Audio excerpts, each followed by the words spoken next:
Good morning students. आज हम अपना चैप्टर थ्री समझेंगे, जिसका नेम है उच्चारण और वर्तनी। उच्चारण और वर्तनी आज हम पढ़ेंगे। उच्चारण करते समय हम गलतियां भी करते हैं बहुत सारी, ठीक है।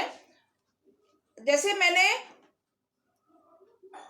बर बोला और मुझे बोलना था वर, ठीक है। बर और वर, इनमें हमें अंतर पता नहीं लग पाता। इसी तरह से बात, वात, लेकिन इनके अर्थ अलग अलग हो जाते हैं, ठीक है। उच्चारण करते समय हम भूल जाते हैं या बोलते समय हम भूल जाते हैं कि इनका अर्थ अलग होगा। लेकिन अगर मैंने वर बोला, वर माने क्या होता है? चुनाव यानी श्रेष्ठ। और बर माने होता है दूल्हा। बर माने क्या होता है? दूल्हा, ठीक है। इनके अर्थ अलग अलग हो गए। इसी तरह से हमें उच्चारण सही से करना चाहिए, ठीक है। तो आज हम पढ़ेंगे उच्चारण और वर्तनी। स्वरों का उच्चारण स्वतंत्र रूप से किया जा सकता है, लेकिन व्यंजनों का उच्चारण स्वर के बिना नहीं हो सकता। हम स्वर का उच्चारण तो हम स्वतंत्र रूप से कर सकते हैं, ठीक है, लेकिन जो व्यंजन होते हैं उनको हम बिना स्वर के नहीं बोल सकते।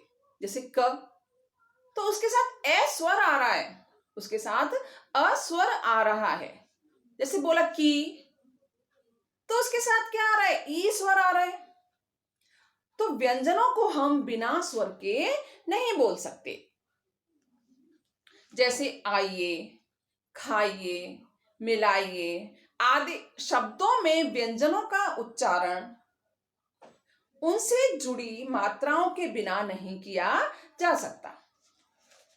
उच्चारण की दृष्टि से स्वरों को 3 वर्गों में विभाजित किया गया है। स्वर को कितने वर्गों में विभाजित किया गया है? 3 वर्गों में।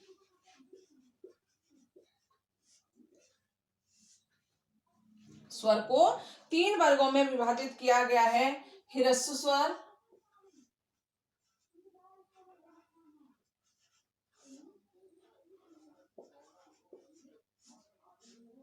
दीर्घ स्वर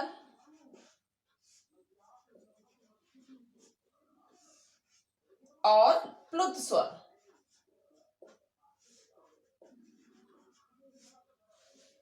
अब सबसे पहले हम समझेंगे ह्रस्व स्वर क्या होता है। ह्रस्व माने क्या होता है? छोटा।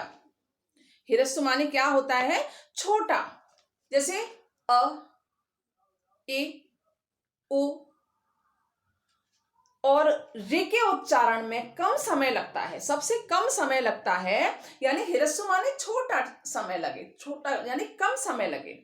अ, ए, ओ और रे, ये हमारे कौन से स्वर होते हैं? ह्रस्व स्वर होते हैं, जिनको बोलने में सबसे कम समय लगता है, वो ह्रस्व स्वर होते हैं।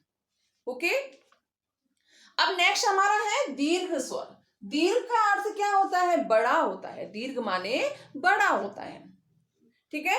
तो बड़ा आ, ई, बड़ी ई, बड़ा ऊ, ए, आई, ओ, औ, इनको बोलने में हमें ह्रस्व स्वर से अधिक समय लग रहा है, ठीक है। तो ह्रस्व से दुगना समय जिसमें लगता है वो दीर्घ स्वर होते हैं, है ना। जैसे आ, ई, उ, ए, आई, ओ, औ, ये कौन से हो गए? हमारे दीर्घ स्वर हो गए, ठीक है। प्लुत स्वर क्या होते हैं? जिन स्वरों में ह्रस्व की तुलना में 3 गुना समय लगता है, 3 गुना अधिक समय लगता है ना, उन्हें प्लुत स्वर कहते हैं। जिन स्वरों में ह्रस्व की तुलना में 3 गुना अधिक समय लगे वो प्लुत स्वर कहलाते हैं। जैसे ओम। ओम जो शब्द है वो ह्रस्व स्वर से 3 गुना समय लग रहा है, अधिक समय लग रहा है, ठीक है। तो वो क्या कहलाता है? ये शब्द क्या कहलाता है? प्लुत स्वर कहलाते हैं, है ना। और व्यंजन वर्णों का उच्चारण एवं वर्तनी। दिए गए व्यंजन वर्णों के उच्चारण एवं वर्तनी में भ्रम होने से अशुद्धियों का डर बना रहता है ना। मैंने अभी आपको समझाया था बर और वर, इनमें अंतर, ठीक है। इसी तरह से बात, बात और एक वात होता है, एक बात होता है और एक दूसरा क्या होता है, वात। ये बात माने जो कथन है, वार्ता, हम जो बात कर रहे हैं, वार्ता कर रहे हैं, वो बात का अर्थ होता है। और एक वात होता है, वात माने हवा यानी पवन। वात किसको बोलते हैं, हवा को बोलते हैं, ठीक है। तो दोनों के अर्थ कैसे हो गए, अलग अलग हो गए। इसी तरह से बाम, वाम बोल देते हैं गलती से, वाम पता नहीं लगता कि हम क्या बोल रहे हैं, ठीक है। तो एक बाम का क्या अर्थ होता है, बाम का अर्थ होता है मलहम, जो हम बाम लगाते हैं ना, अगर हमारे सिर में दर्द होता है तो हम बाम लगाते हैं। तो अंग्रेजी का शब्द है ये बाम, ठीक है। क्या बोलेंगे, मलहम जो होता है उसको बाम बोलते हैं। और एक वाम, वाम माने स्त्री, वाया बाया, है ना, विरुद्ध। एक वाम माने क्या अर्थ होता है, स्त्री होती है। एक वाम माने बाया, जैसे वाम अंग, ठीक है, वाम अंग, बाया अंग। बिहार से, बिहार, एक बिहार का अर्थ होता है भारत का एक राज्य है बिहार, है ना। बिहार है ना, जैसे यूपी, उत्तर प्रदेश, बिहार, ऐसी बिहार है, ठीक है। और एक विहार, विहार माने मनोरंजन। विहार का अर्थ क्या होता है, मनोरंजन या क्रीड़ा, ठीक है। तो थोड़े से ही अंतर में हमारे अर्थ जो हैं वो अलग हो जाते हैं, अर्थ हैं उनके अलग हो जाते हैं। इसलिए हमें बहुत ध्यान से बोलना चाहिए, इनका उच्चारण अच्छे से करना चाहिए, ठीक है। इसी तरह से श, श और से, इन वर्णों के उच्चारण में मामूली अंतर है। अतः इन वर्णों से बने शब्दों की वर्तनी में अशुद्धियों का बहुत डर रहता है। अशुद्धि बहुत हो जाती हैं। से और से में जो अंतर होता है वो जल्दी से नहीं समझ पाते, तो इनको बोलने में और लिखने में भी बहुत अंतर हो जाता है, बहुत अशुद्धियां हो जाती हैं, बहुत गलतियां होती हैं, ठीक है। अब है हमारी अशुद्ध वर्तनी। विषमता, विषमता, जो विषमता लिखा हुआ है ना, ये रॉन्ग है हमारा, ठीक है। कैसा सही है, विषमता, है ना। मैंने अभी बताया ना, से और से में अंतर होने से हमारे जो अशुद्धियां होती हैं बहुत ज्यादा हो जाती हैं। ऐसे ही हमने लिख दिया शेष,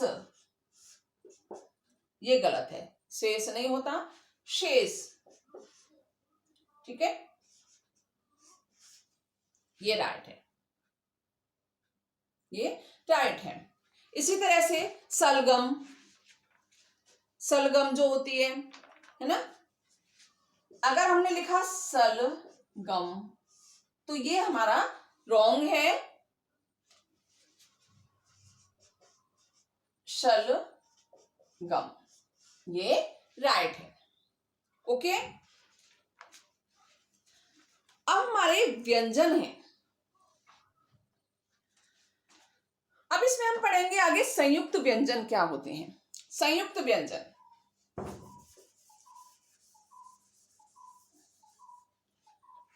संयुक्त व्यंजन जैसे छ से क्षत्रिय, त्रै से त्रिशूल, ज्ञ से ज्ञानी, औश्रय, ये हमारे 4 संयुक्त व्यंजन हैं, ठीक है। जैसे छ से क्षत्रिय का निर्माण कैसे हुआ है, आधा के प्लस श को मिलाकर क्या बना है, श से क्षत्रिय बना है।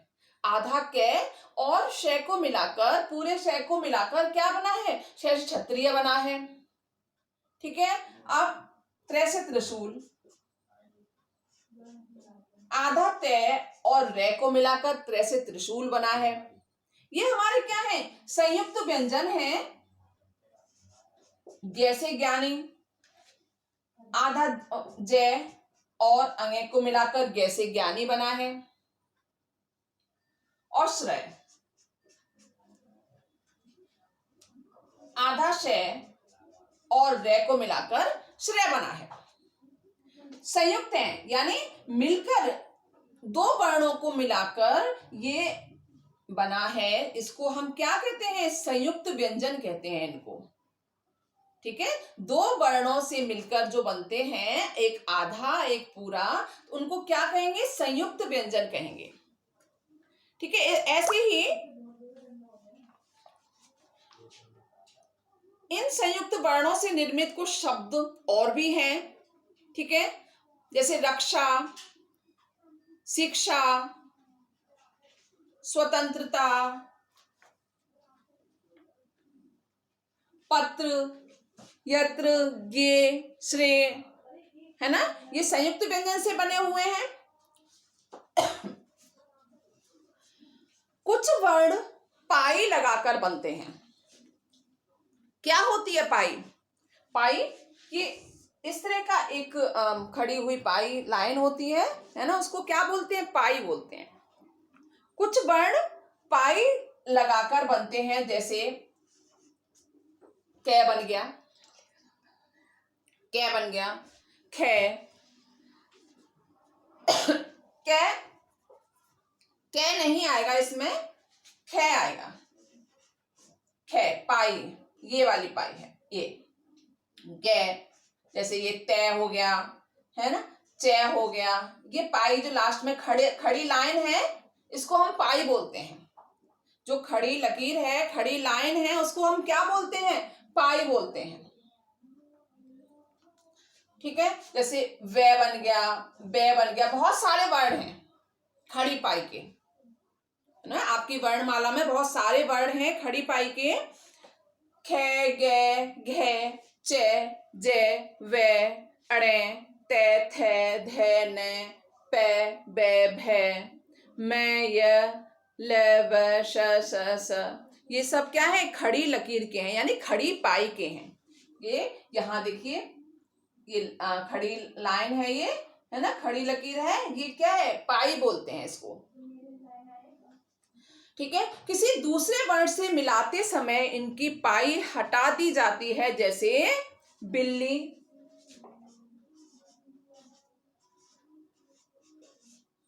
अगर हम कोई आधा वर्ण लिखते हैं, जैसे बिल्ली है, आधा वर्ण आएगा बीच में, तो इनकी पाई हटा देंगे। जैसे ले में ये पाई लगी होती है, इसको हटा देंगे बस, तो वो आधा हो जाएगा।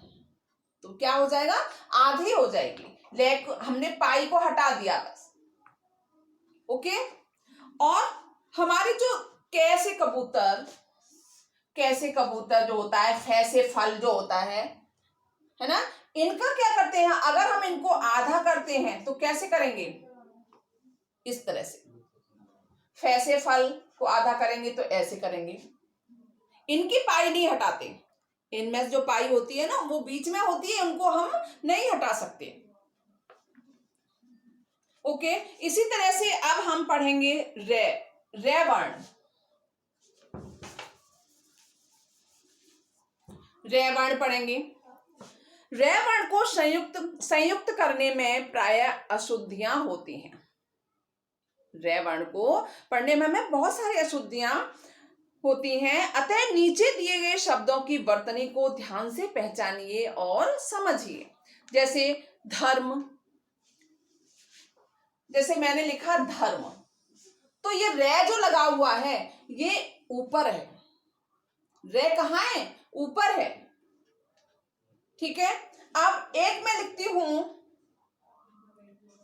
प्रेम, इसमें रे कहाँ लगा हुआ है? नीचे लगा हुआ है। ठीक है, नीचे लगा हुआ, इसमें रे ऊपर है, इसमें नीचे है। अब एक लिखती हूं राष्ट्र, इसमें रे कहाँ है? रे नीचे है, और ये इस तरह से बना हुआ है। ओके, और एक स्वतंत्र, एक इसके साथ मिक्स है, तय के साथ, त्र, स्वतंत्र, त्रे, रे। तो ये रे हमारे जो रे है दूसरे व्यंजन संयुक्त करने के लिए शिरोरेखा के ऊपर रेफ लगाया जाता है। इसको हम क्या बोलते हैं? रेफ बोलते हैं। ठीक है, दूसरे व्यंजन वर्ण से संयुक्त करने के लिए शिरोरेखा के ऊपर रेफ लगाया जाता है, रेफ बोलते हैं इसको। ठीक है, और जो मैंने ये लगाया है, रे को व्यंजन वर्ण के नीचे पदेन चिन्ह रूप में लगाया जाता है। इसको हम क्या कहते हैं? पदेन रे। ये रेफ वाला रे है और ये कौन सा है? पदेन। ये रेफ वाला रे है, रे इसको जो ऊपर लगा हुआ है उसको रेफ, और ये नीचे लगा है उसे पदेन कहते हैं। और इसमें त्रै का जो संयुक्त वर्ण है, त्रै से त्रिशूल, उसका प्रयोग हुआ है। ठीक है, और जो राष्ट्र लिखा है मैंने, जो राष्ट्र लिखा हुआ है उसमें विशेष चिन्ह लगाया है। इस तरह से जो चिन्ह लगाया है ये भी रे का चिन्ह है। ठीक है, अब हमारे संयुक्त व्यंजन वर्ण कितने हो गए? 4। क्षत्रिय, त्रै से त्रिशूल, ज्ञ से ज्ञानी और श्रेय। ओके, आज हमने पढ़ा स्वर के जो वर्ग पढ़े थे, और अशुद्ध वर्तनी, जो अशुद्ध को शुद्ध वर्तनी करके पढ़ा। ठीक है, संयुक्त व्यंजन पढ़े हैं। ओके।